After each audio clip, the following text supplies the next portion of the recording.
Hello guys, welcome back to my channel. તો જો અત્યારે તો ઓલમોસ્ટ કહું તમને કેટલા 9:30 વાગી ગયા છે.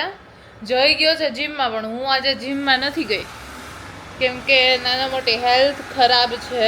એમાં પણ મારો જ વાંક છે. આમ તો જો કે અમે લોકો ઢોસા બનાવ્યા હતા ને એ દિવસે સાંભાર ને એવું બધું વધ્યું હતું, તો મેં શું કર્યું, સાંભાર છે ને નેક્સ્ટ ડે પાછો ગરમ કરીને બપોરે ખાધો મેં સાંભાર ને પછી એની ઈડલી બનાવી નાખી હતી.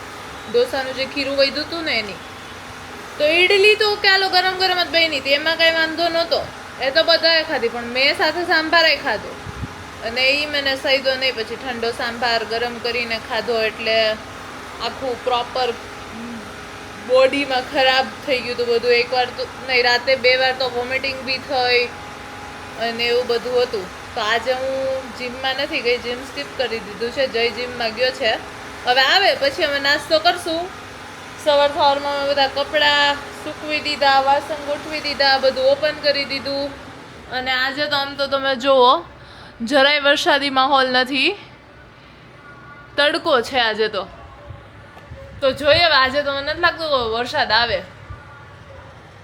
આમ તો હવે વરસાદનું પાછું 4-5 દિવસ સુધી હવે નહીં આવે કદાચ, એવું લાગે છે. હવે ત્યાં સુધી આવવાનો હતો ત્યાં સુધી આવી ગયો. હવે જોઈએ પાછો ક્યારે વરસાદ આવે, ખબર નહીં. હાલો હવે જઈ આવે એટલે અમે નાસ્તો કરશું. યાર ગાઈસ, હવે રેડી થઈ ગયા છીએ રીલ માટે. અને રીલનો કન્સેપ્ટ એવો છે કે અમે અત્યારે જોલા ગૌરી વ્રત મોરાકત ચાલી રહ્યા છે, તો એના ઉપરનું છે કે બાળપણમાં જે આપણે મોરાકત રહેતા હોય ને, જે બધું ખાતા હોય ને, મમ્મી પાસે મોડું બધું બનાવતા હોય ને, પછી એક તો મેઇન વસ્તુ પૂજા માટે આ નાગલો ને ચુંદડી ને એ બધું, પછી આપણે કેવા ઝવેરા વાવતા અને પૂજા કરવા માટે જાતા, અને મમ્મી આપણને બધું મોડું શાક બનાવી દેતી. સ્પેશિયલ વર્ષમાં એકવાર જ્યારે પતરી બનતી ત્યારે આપણે મોડી પતરી મમ્મી આપણા માટે અલગથી બનાવીને રાખતી ને. એ બધી બાળપણની યાદોવાળી રીલ અત્યારે ચાલી રહી છે. હમણાં રીલનું શૂટિંગ પતાવીએ પછી પેકિંગ કરવાનું છે અને નીકળી જવાનું છે રાજકોટ જવા માટે. અને હા, મેડિસિન લઉં છું તો અત્યારે તો હવે થોડુંક મને સારું ફીલ થઈ રહ્યું છે. તો રીલનું શૂટિંગ ચાલુ છે. રીલનું શૂટિંગ પતાવી દીધું છે ને હવે જો આપણા બેગ રેડી થઈ ગયા છે. આ જયેનું બેગ લઈ લીધું છે અને હવે નીકળશું રાજકોટ માટે. યો ગાઈસ, નીકળી ગયા છીએ ને રસ્તામાં અમને જોવો કોણ મળ્યું. વરસાદ! બારિશ ચાચુ મસ્ત વરસાદ આવી રહ્યો છે રસ્તામાં.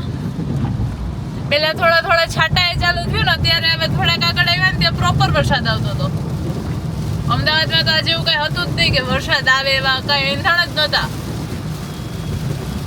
તડકો હતો સમુખનો. અને અહીંયા જુઓ, ઓહો, વાહ, મજા આવે. પણ પછી ખાડા ખબડા કાંઈ જ ન દેખાય રસ્તા ઉપર, એવું થઈ જાય સાવ. થોડું અઘરું પડી જાય. મોજા આવતા હોય એવું લાગે. હાલે દરિયાના મોજા ઉછળતા હોય ને એવું લાગે. પાણી નીચે કારમાં ભટકે ટક જોતો છે ત્યાંથી આમ કરતો દેખાશે વધારે. આમ જો હમણાં કોક બહાર ના આ દેખાય જ છે. જો આવ્યા મોજું આવ્યું.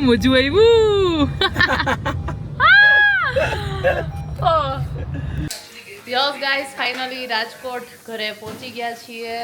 અને તમને હું બતાવું, અમારા મહારાજજી જો અહીંયા રમી રહ્યા છે બોટલથી. બોટલમાં એના બિસ્કિટ ભર્યા છે એટલે પાસે કોઈને જવા નહીં દે. આમ જુઓ, એ મથી રહ્યો બિસ્કિટ ખાવા માટે. ઓય જેબલો લાવ બિસ્કિટ. મમ્મીએ સાવ પેક કરી દીધા. આમ નહીં લઈ, તારી બોટલ નહીં લઈ. એને કા રૂમાલ જોઈ કા બોટલ જોઈ, એ કંઈક ને કંઈક રેમે રાખે. ક્યારનો મથે. પાછું એને એમ કહું ને કે લાવ બોટલ, હું તને કાઢી દઉં, તો એમ વિશ્વાસ ન કરે. તો એ બોટલ લઈને નથી આવતો, એની રીતે મથશે.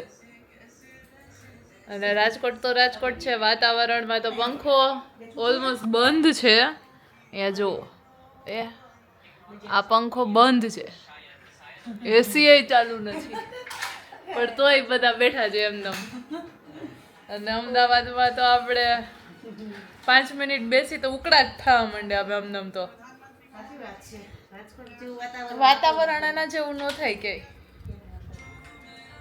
તો યસ ગાઈસ, બસ આ બ્લોગને હું અહીંયા એન્ડ કરું છું. જો બ્લોગ ગમ્યો હોય તો લાઈક કરી દેજો, શેર કરી દેજો અને સબસ્ક્રાઈબ કરી દેજો.